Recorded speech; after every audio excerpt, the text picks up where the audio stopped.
I've been talking a lot recently about the Training Ghetto, and a few people have been picking up on that and talking about it, which is great. I thought it would be useful to have a video to capture some of the key thoughts about the Training Ghetto. What is it?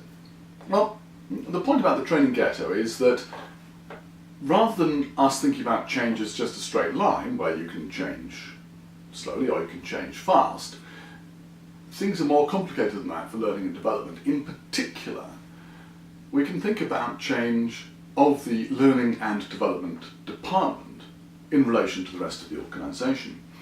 So where the organisation may be changing slow or changing fast, we can also contrast that with the learning and development department. Is that changing fast or slow? That gives us 4 quadrants. In the top quadrant, in the top right quadrant, where both the training department, the learning and development department, and the organisation are changing fast, things are pretty good. The organisation is moving fast, it's keeping up to date with what it needs to do to deliver on its promises, whatever they are, services, goods, public sector, private sector.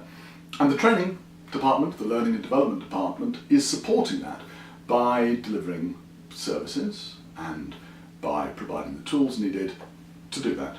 That will be perhaps classroom training. It may also be the use of tools such as wikis, blogs, social learning, supporting communities of practice, and so on. In that area, we are in what I would call the field of learning leadership. I used to call this risky leadership, but the fact is that all over this 2x2 grid, there's risk. So why draw attention to one part of it? No, let's just call it learning leadership. That's great.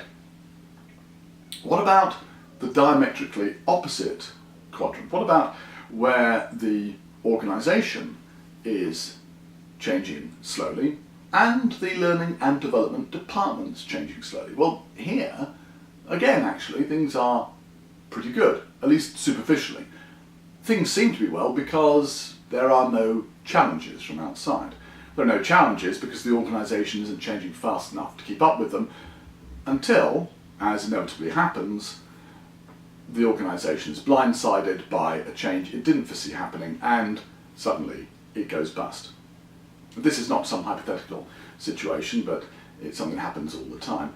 The fast-moving organisations are organisations like Instagram, which got sold for $1 billion, being an organisation of some 12 people.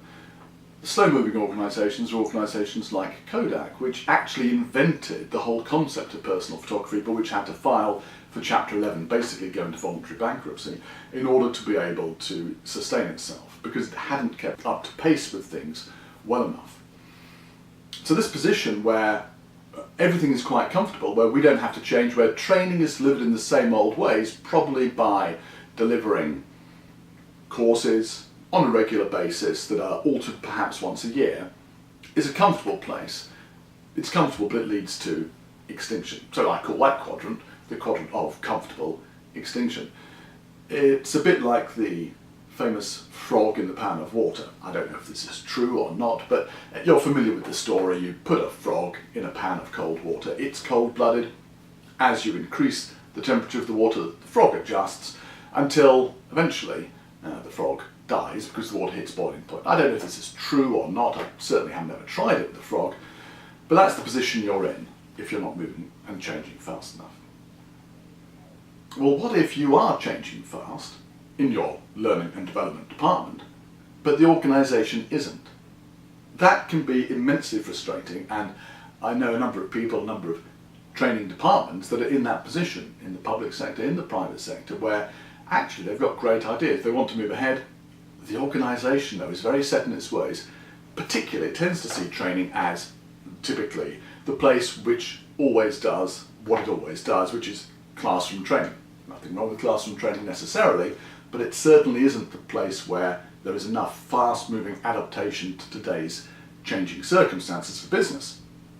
If you want to move out of that space, you want to do new things, and the organisation holds you back because it's not moving fast enough, likely is that you are in what I call the quadrant of unacknowledged profits. This comes from Mark chapter 6, where it's Jesus says, a prophet is never without honour except in his own country. And in this area, we find the learning and development department is outside the organisation, often accepted as a person or a group of people that have great things to say about training, but in their own organisation they are without honour, they are not accepted.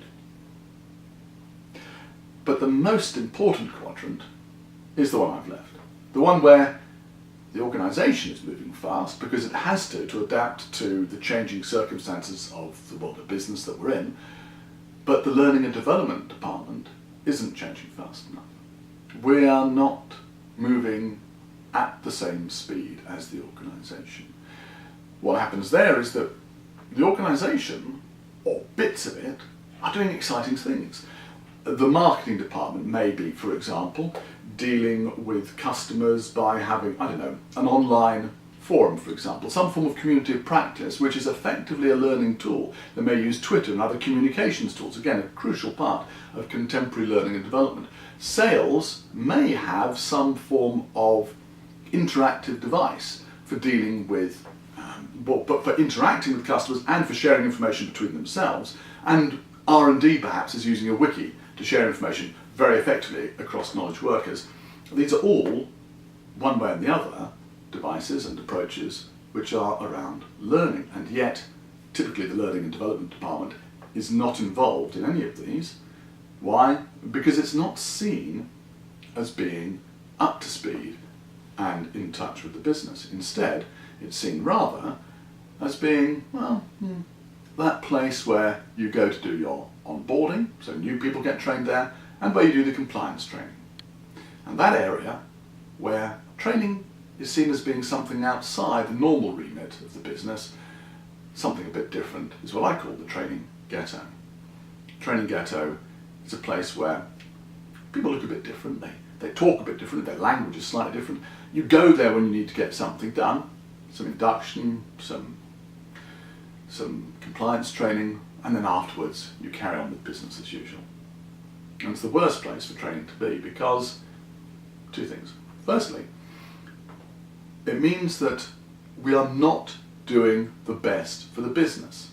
We have lots of skills, lots of knowledge about how people learn and the best ways of supporting that, which the rest of the organisation can benefit from. If we're not getting that message out there and we're trapped in the ghetto, then everybody is losing out. The second reason is that when something is seen as being as divorced from business as that is, well, it's very easy to imagine it's not perhaps necessary at all, especially when budgets are tight. Of course, it's not necessary. Organisations do need well-structured learning. The problem is we're not shouting enough about it. Either way, we don't want to be in the training ghetto. We need to get out of it. This is only a model. This is only a way of looking at the world, and as we know, the map is not the territory. Nonetheless, I've described the training ghetto and what I call the change grid to many different types of people in many different countries, and whether it's in the USA, in Britain, in Ireland, in France, in Turkey, in Israel, wherever, the reaction is always the same from a community of learning and development professionals. There's a nodding of heads, and there's a slight feeling of uncomfortableness that actually this is a reality that we need to do something about. You might be an unacknowledged prophet.